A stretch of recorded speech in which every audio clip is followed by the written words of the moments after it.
ദൈവത്തിരുനാമത്തിന് മഹത്വമുണ്ടായിരിക്കട്ടെ. പുതിയൊരു പ്രഭാതത്തിൽ തൃപ്പാദം എന്ന പ്രതിദിന പരിപാടിയിലേക്ക് എല്ലാ മാന്യ ശ്രോതാക്കൾക്കും സ്വാഗതം.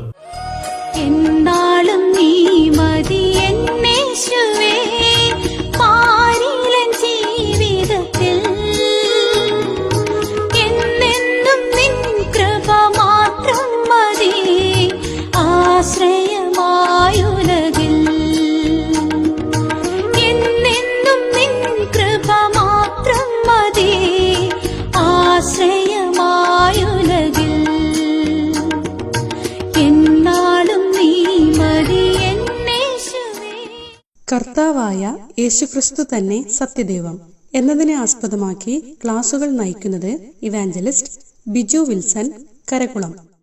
പരിപാലകനായ ദൈവത്തിന്റെ പരിശുദ്ധമായ നാമം വാഴ്ത്തപ്പെടുമാറാകട്ടെ.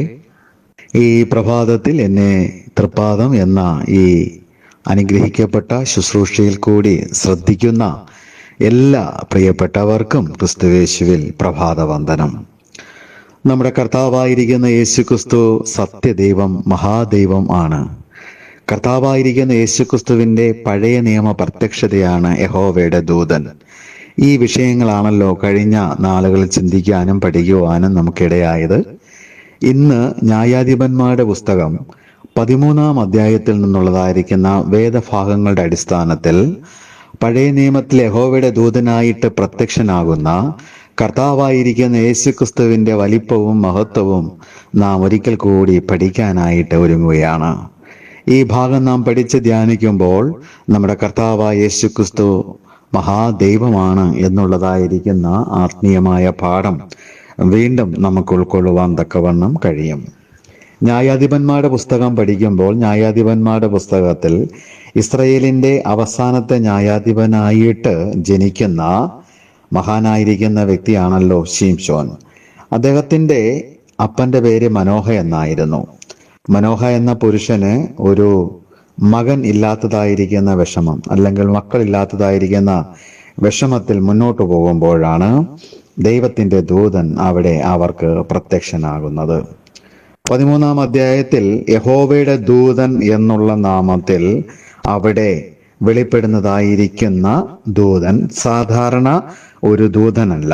സാധാരണയായിട്ട് ദൈവത്തിന്റെ ദൂതന്മാർ പ്രത്യക്ഷമാകുന്നതിനേക്കാൾ വളരെ ഭയങ്കരമായിരിക്കുന്ന രീതിയിലാണ് ഇവിടെ ഈ ദൂതൻ പ്രത്യക്ഷനാകുന്നത്.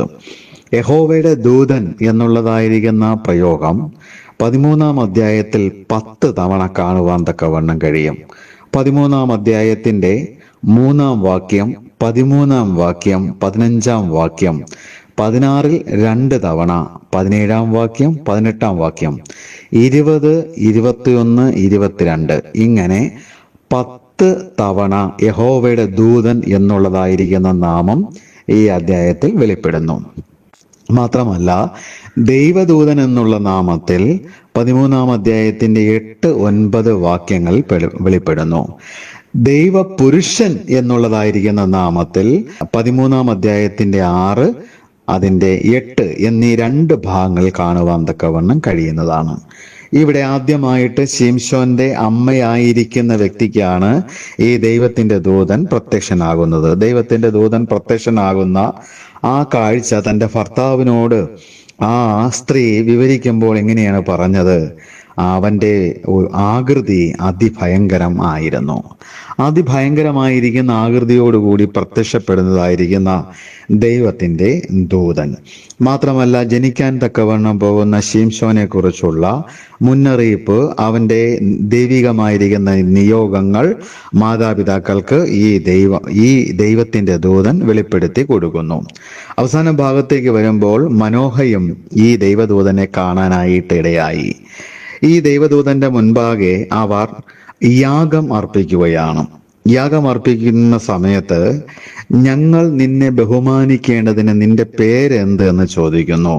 അപ്പോൾ ദൈവത്തിന്റെ ദൂതൻ 18-ാമത്തെ വാക്യത്തിൽ മറുപടി പറയുന്നു, അത് അതിശയമുള്ളത്. യാക്കോബ് പിതാവ് ഉൽപ്പത്തി പുസ്തകം 32-ാം അധ്യായത്തിന്റെ 29-ാം വാക്യത്തിലെ തന്റെ മുമ്പിൽ പ്രത്യക്ഷനായി തന്നോട് മല്ല് പിടിച്ചതായിരിക്കുന്ന ദൈവത്തിന്റെ ദൂതന്റെ പേര് ചോദിച്ചു. പക്ഷെ ആ ഭാഗത്ത് ദൈവത്തിന്റെ ദൂതൻ തന്റെ പേര് വെളിപ്പെടുത്തിയില്ല. അപ്പോൾ അവിടെ വെളിപ്പെടുത്തതായിരിക്കുന്ന നാമം ഇവിടെ പറയുന്നു അത് അതിശയമുള്ളതെന്ന് പറയുന്നു. അതിശയമുള്ളത് എന്നുള്ളതായിരിക്കുന്ന വാക്യം ചിന്തിക്കുമ്പോൾ യെശയ്യാവിന്റെ പുസ്തകം 9-ാം അധ്യായം 6-ാം വാക്യത്തിലേക്കാണ് നമ്മുടെ മനസ്സ് പോകേണ്ടത്. അവിടെ ജനിക്കാൻ പോകുന്നതായിരിക്കുന്ന കുഞ്ഞിനെ കുറിച്ച് പറയുമ്പോൾ അവൻ വീരനാം ദൈവം, നിത്യപിതാവ്, സമാധാന പ്രഭു, അത്ഭുത മന്ത്രി എന്ന് പറയുന്നു. അതെ, അവിടുന്ന് അത്ഭുത മന്ത്രിയാണ്, അവിടുന്ന് അതിശയ വിഷയമാണ്. ദൈവത്തിന്റെ ദൂതന്മാർ സാധാരണയായിട്ട് പ്രത്യക്ഷപ്പെടുമ്പോൾ അവർ ഞങ്ങൾ അതിശയമാണെന്നോ അത്ഭുതമാണെന്നോ ഒന്നും പറയാറില്ല. പിന്നെയോ ഞങ്ങൾ നിങ്ങളുടെ അഥവാ മനുഷ്യരുടെ പ്രവാചകന്മാരുടെ സഹഭൃത്യന്മാർ എന്നാണ് പറയുന്നത്. എന്നാൽ ഇവിടെ വെളിപ്പെട്ടതായിരിക്കുന്ന ദൈവത്തിന്റെ ദൂതൻ അത്ഭുത മന്ത്രിയായ കർത്താവായ യേശു ക്രിസ്തുവാണ്. അതിഭയങ്കരമായിരിക്കുന്ന രൂപത്തോടുകൂടി വെളിപ്പെടുന്നതായിരിക്കുന്ന ഈ ദൈവത്തിന്റെ ദൂതൻ ഇവരുടെ മുമ്പായി ഒരു അതിശയം പ്രവർത്തിക്കുകയുണ്ടായി. പാറമേൽ മനോഹയും ഭാര്യയും ചേർന്ന് അവിടെ ഒരു യാഗമർപ്പിക്കുന്നു. ഈ യാഗത്തിൻ്റെതായിരിക്കുന്ന പുക മുകളിലേക്ക് ഉയരുന്ന സമയത്ത് ആ യാഗത്തിൽ നിന്ന് ഉണ്ടായതായിരിക്കുന്ന തീജ്വാലയിൽ യഹോവയുടെ ദൂതൻ കയറിപ്പോകുന്ന ഒരു വലിയ അത്ഭുതം അവരെ നേരിട്ട് കണ്ടു. ആ സമയത്ത് അവരെ ഇങ്ങനെയാണ് പറഞ്ഞത്. അവർ പറയുകയാണ്, നമ്മൾ യഹോവയുടെ ദൂതനെ കണ്ടിരിക്കുന്നു, അഥവാ ദൈവത്തെ കണ്ടിരിക്കുന്നു. ദൈവത്തെ കണ്ടതുകൊണ്ട് നാം മരിച്ചു പോകും എന്ന് അവർ പരസ്പരം പറയുകയാണ്. 13-ാം അധ്യായത്തിന്റെ 21-22 വാക്യങ്ങൾ. ഈ ഭാഗത്ത് നമ്മൾ എന്താണ് മനസ്സിലാക്കേണ്ടത്? ഈ ഭാഗത്ത് മനോഹയ്ക്കും തൻ്റെ ഭാര്യയ്ക്കും പ്രത്യക്ഷനായ യഹോവ എന്ന ദൂതൻ സത്യദൈവമാണ്. ആരും ഒരു നാളും ദൈവത്തെ കണ്ടിട്ടില്ല. എന്നാൽ പഴയ നിയമത്തിൽ പലരും ദൈവത്തെ കണ്ടിട്ടുണ്ട്. ആ കണ്ടതെല്ലാം കർത്താവായിരിക്കുന്ന യേശുക്രിസ്തുവിൻ്റെ പ്രത്യക്ഷതയാണ്. ആ പ്രത്യക്ഷത അതിഭയങ്കരമായിരുന്നു, അതിശയമുള്ളതായിരുന്നു. അതിശയം പ്രവർത്തിക്കുന്നതായിരിക്കുന്ന പ്രത്യക്ഷതകളൊക്കെയാണ് അവർ ആ സമയത്ത് കണ്ടിട്ടുള്ളത്. പഴയ നിയമത്തിൽ മനോഹയ്ക്കും ഭാര്യയ്ക്കും വെളിപ്പെട്ടതായിരിക്കുന്ന യഹോവയുടെ ദൂതൻ കർത്താവായിരിക്കുന്ന യേശുക്രിസ്തുവിന്റെ പഴയ നിയമ പ്രത്യക്ഷതയാണ് എന്നുള്ളതായിരിക്കുന്ന വിഷയം ഈ പ്രഭാതത്തിൽ നമ്മൾ പഠിച്ചിരിക്കുകയാണ്. നമ്മുടെ കർത്താവായ യേശുക്രിസ്തു ഉണ്ടായിരുന്നവനാണ്, അബ്രഹാമിന് മുമ്പേ ഉണ്ടായിരുന്നവനാണ്.